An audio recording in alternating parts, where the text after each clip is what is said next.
delivering a speech on diabetes, and my purpose is to deliver the difference between type 1 and type 2. Do you have a grandma or grandpa, mom or dad, how about siblings, or even just a friend? Odds are you are bound to have one of these. Now let me ask you this. Do any of these people have diabetes? According to the American Diabetes Association, studies from January 2011 show that a total of 25.8 million children and adults in the United States alone have diabetes.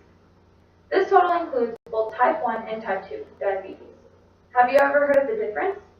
If so, you'll be able to find out a little more about how to differentiate the two. If not, well, here's what I'll get you started. I've had type 1 diabetes for about 5 years, and not only have I experienced it firsthand, but I have a couple of grandparents and have closely known others who have type 2 diabetes. The difference is not a super hard concept to understand, but it's definitely major. Today, I'm going to share information about my disease and how it relates to, yet is very different from, type 2.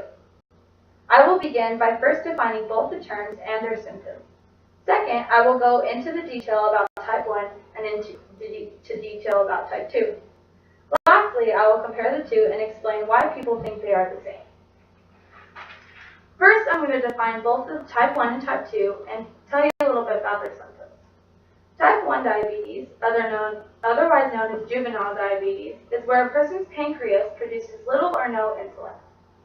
This happens when the body's immune system attacks and destroys the insulin-producing cells in the pancreas. Some of the symptoms beforehand include headaches, extreme thirst, sudden weight loss, excessive tiredness, constant urination, blurry vision, and injuries healing slower than usual. Now, type 2 diabetes, also known as adult onset, is where a person's pancreas still produces insulin, but the body does not produce enough or is unable to use it effectively. The symptoms are very similar to type 1. It's increased thirst and hunger, dry mouth, constant urination, weight loss, headaches, and fatigue. Okay, so now I'm going to go into details about each of the types. Although causes of type 1 diabetes still have yet to be figured out, scientists have made managing this lifestyle for people much easier over the years. The onset of type 1 has nothing to do with diet or lifestyle. There's nothing anyone can do to prevent the disease, and there's nothing anyone can do to get rid of it. Once they have it, they have it. But as I said before, there are several efficient ways to manage it. There are a couple of things that require good management. That is, checking your blood sugar at least 4 times a day, giving yourself insulin, which includes for meals or correction, and just doing things to benefit your health in general, such as exercise. Type 2 diabetes. This is brought on by obesity, genetics, and insulin resistance. Most of the time, this type is very preventable with a well-managed diet and exercise. However, with a lot of it being brought on by genetics, there's not much people can do. Usually people over the age of 40 are most common to type 2.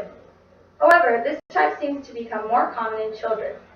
Type 2 involves moderate distribution of insulin when needed and major management of diet and exercise. This type can also lead to serious damage of nerves and small blood vessels of the eyes, kidneys, and can lead to heart attack or even stroke. Type 2 can go away, but a lot of people seem to carry on the disease and live a lifestyle just managing their diabetes because that's what's easier. And most of the time, people who have type 2 put on a lot of weight and they don't really they're not able to take it off, so they go their whole life the same weight, just kind of managing the type 2, even though they're able to get rid of it. Now I'm going to compare the two, just kind of like an overall summary, and why people believe that they are the same.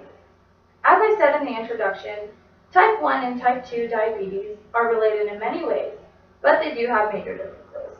To start, the causes of both types are different. People aren't really sure what is brought on by type 1, and there are several things that cause type 2, like obesity. Management of a well diet and exercise is something that is majorly involved with type 2, which is pretty much the opposite of type 1. For type 1, you just need to make sure you're giving yourself insulin for what you eat. You don't really need to watch it.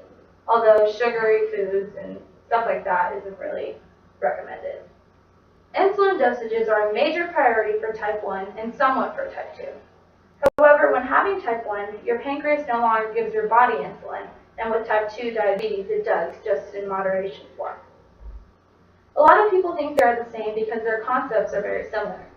So if someone young and healthy looking has diabetes and someone who has no idea what it is will think they have the same disease as an elderly woman who possibly has type 2. But people aren't educated with the differences like they should be, and that's why people usually mistake them. Today we blend several things such as the characteristics of type 1 and type 2 diabetes, their differences and similarities, and many details about them. Diabetes has been around for several years, and scientists still continue to strive for a real cure. I truly encourage people to get themselves educated on both types of diabetes. I have been living with diabetes for 5 years, and I know all about it, and I think it's really important, even if I don't have type 2 diabetes, to be educated on both. I hope you see the purpose and importance. When I started out, I wasn't sure of the differences, but it only took someone to give me an explanation, kind of like the one I just gave you.